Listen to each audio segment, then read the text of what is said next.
Of course, as the heat turned up this last week, more eyes are turning to Lake Erie for the summer as the annual algal bloom begins to form. Yeah, the watch on that is about to begin. Meteorologist Ryan Weekman joins us now to talk more about it. So Ryan, you were here 10 years ago as well when that Toledo water crisis erupted on that Saturday morning.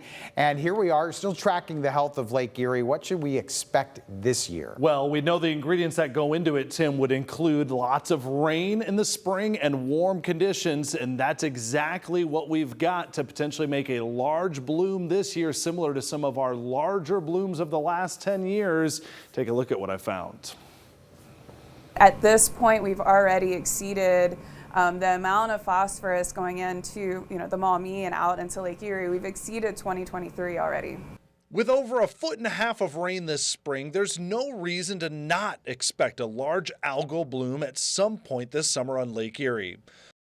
Once the samples are ready, all of the good stuff happens here. This is where we analyze for the dissolved phosphorus. Laura Johnson is one of the leading experts on watersheds and runoff into the waterways and is the director for the National Water Quality Research Center at Heidelberg. Their lab analyzes samples from across the Maumee River watershed and local wetlands.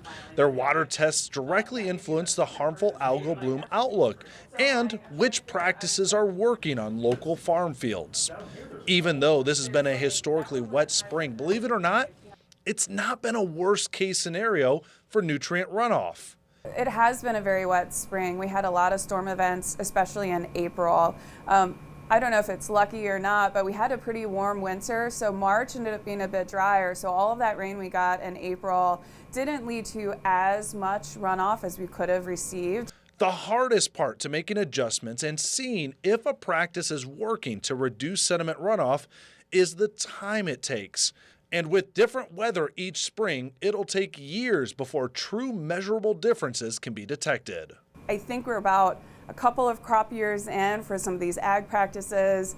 I just looked at the numbers. They're up to about 32% of the watershed has voluntary nutrient management plans through H2 Ohio. So my job right now is to see how effective these practices are being. And so many scientists, they're doing an incredible job keeping us updated on everything here. The official latest outlook will come out later today. Meteorologist John Birchfield will have that at 5:30 tonight, so you can check that out. I'll have another wrap up tomorrow morning so you can see it each and every week when it comes out. Now, additional data is showing probably a moderate sized bloom this year following all that spring rain that we've had. And this is just the start of our summer commitment to you. If you remember 10 years ago, I was on air when that Toledo water crisis was happening. We said we were going to follow up on the health of Lake Erie, and here we are a decade later. That means from a science perspective, we're going to present multiple things to you this summer, including the very latest on our algae bloom forecast each and every week. Also, the latest on the high-resolution satellite images so we can highlight where the thickest of the bloom is found in western Lake Erie.